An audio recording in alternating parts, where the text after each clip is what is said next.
Give Collin Sexton the MVP trophy now.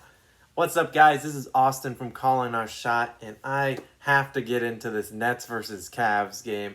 But if you're new here, feel free to click that like and subscribe button. We come back every night breaking down NBA games as well as any NFL action, as well as check us out our website at callingourshot.com, as well as us on social media at Calling Our Shot. But man, the Cavs took it to the Nets, although it did take two overtimes. But man, that game was fun to watch. If you weren't watching, and I can't blame you because it's a Cavaliers game, but Collin Sexton, he balled out. He scored 20 straight points for the Cavs, carried them, locked down Durant, blocked him on a couple times. Man, he looked legit tonight. He had 42 points.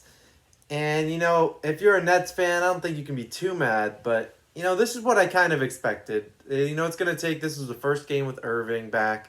So they had Kyrie, Kevin Durant, and James Harden all playing. The chemistry's not going to be there. You could see the chemistry between Harden and Durant alone when they were playing just as a duo, but that's because they had already played together. So with all three back, you knew it would take some time to get back into it. But man, they shouldn't have lost to the Cavs. But you can't fight it. It's a great NBA performance by Collin Sexton, and that's going to happen from night to night. You can't really control those sort of games. I'm not really nervous about what the Nets are going to do for the rest of the year. Nothing from there. I was proud of the Cavs, man. They haven't really looked too good all year. Happy to see them get a win. Brings them to 7-7, 500. I think their fans will be happy with that. There's not much more to take away from that game. We'll break down the other games. We got Mavericks versus Pacers. Mavericks, the Luka, he had another triple double. The Pacers were triple teaming him the whole game, so that's why Porzingis ended up with 27 points. He had probably 20 of those on free wide open layups off Luka assists. So I don't really think that's the method to beating them at the Pacers. But hey, if that's what you're gonna go with, it didn't work out. Sabonis still looking good. Brogdon still looking good. It'd be nice to see LeVert whenever he gets back. Just get healthy soon, man. Next game, Celtics versus Sixers. Wow, Joel Embiid just looked at whoever was guarding him and said, no, I'm disrespected. I took it personal. He went off 42 points. Jeez, man.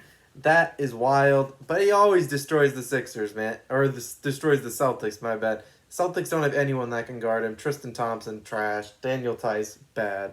Come on, man. And then the Heat versus the Raptors. That's the next game.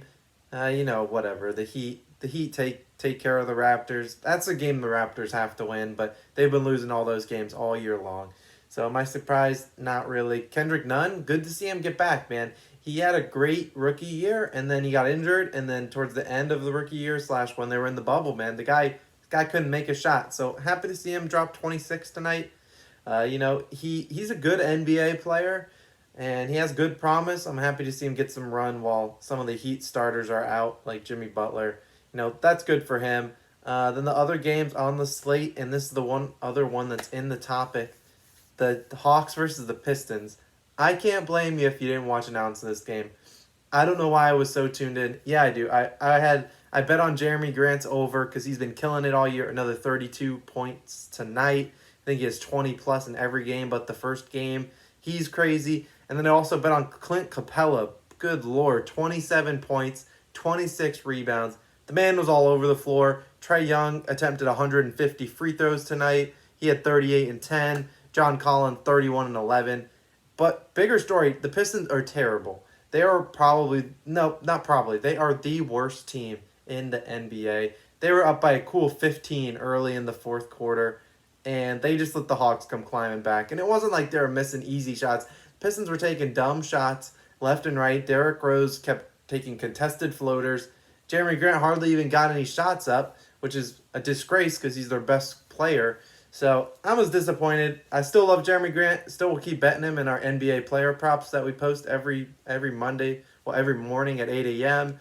Still going to keep betting him. He's undefeated on the year, really, and cashing his player props, so I can't stop now. Then the only other games on the slate are you got the Magic versus the Timberwolves. The game is just about to end. It looks like the Magic are coming back. The T-Wolves choked the big lead. So right on cue. And then you got Suns versus Rockets. The Suns just started the second quarter. Suns should take care of business in that one. Kings Clippers, that final score would be 130 to 115. And then Spurs versus Warriors, I have no interest in that game. The Warriors are like the Warriors will beat up on the bad teams. Might win a couple games against good teams, but they won't end up making the playoffs. Or if they do, it'll be as an 8 seed.